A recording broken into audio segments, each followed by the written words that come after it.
Hello everyone, আজকে আমরা দেখব ওএমআর সিট কীভাবে পূরণ করব। তোমাদের যা যা প্রশ্ন আছে সব প্রশ্নের উত্তর এই ভিডিওতে পেয়ে যাবে।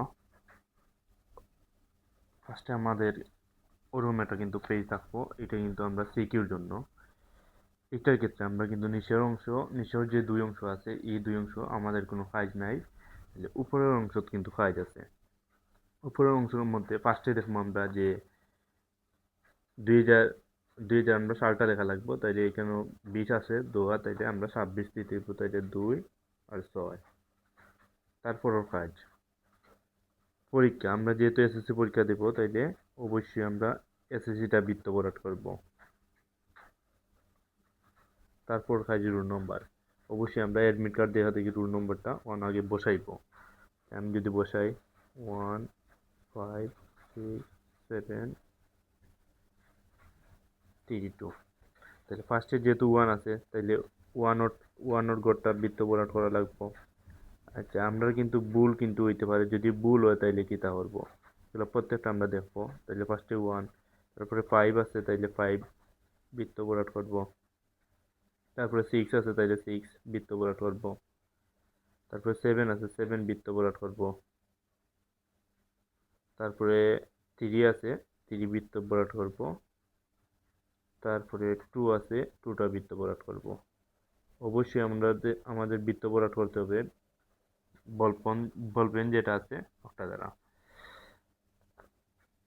তারপর কাজ রেজিস্ট্রেশন নম্বর, অবশ্যই আমরা অ্যাডমিট কার্ড দেখা দিই রেজিস্ট্রেশন নম্বরটা লিখবো।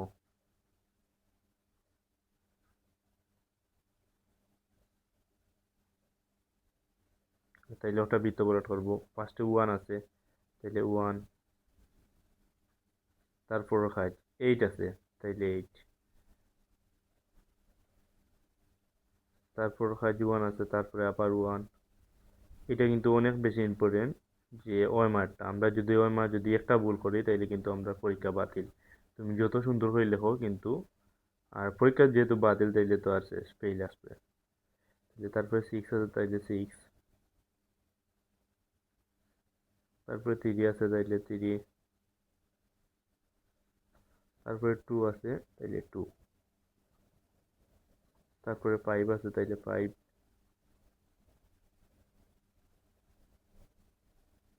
তারপরে 6 আছে তাইলে 6,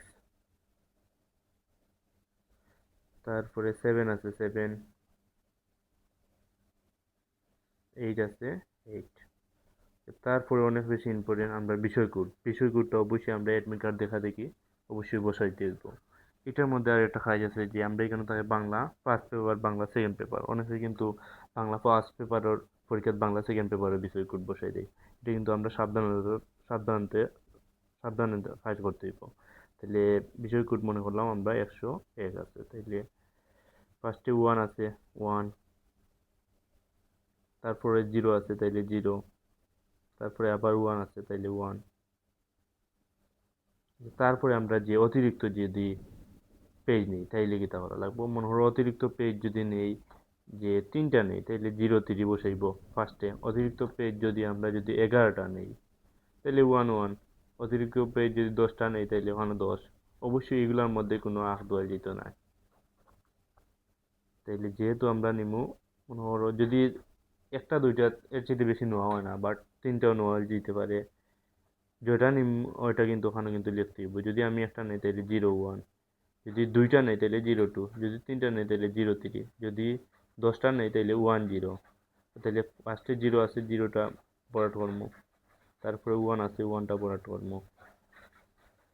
এরপরে আমরা দেখতে পারলাম যে এখানে পরীক্ষকের স্বাক্ষর, আবার আছে পরীক্ষকের তারিখ। এটার ক্ষেত্রে অনেকে কিন্তু মিস্টেক করে যে পরীক্ষকের তারিখের জায়গায় যে নিজের সিগনেচারটা বসাই দেয়।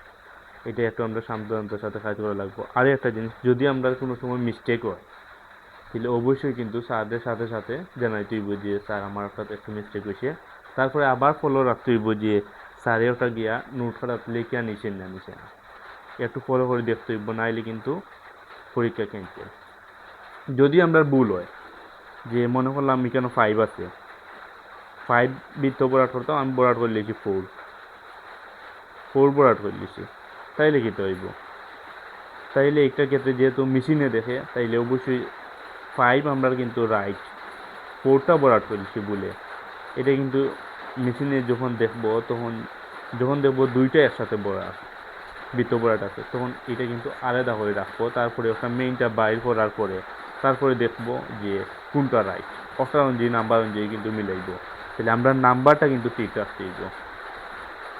সেমভাবে কিন্তু এমসিউর ক্ষেত্রে সেম, এমসিউর ক্ষেত্রে ওটা দেখতে হইব যে সেট কোডটা ঠিক মতো বসাইতে হইব। যদি ক থাকে তাহলে ক, খ থাকলে খ, গ থাকলে গ, আর বাকি সব কিন্তু সেম।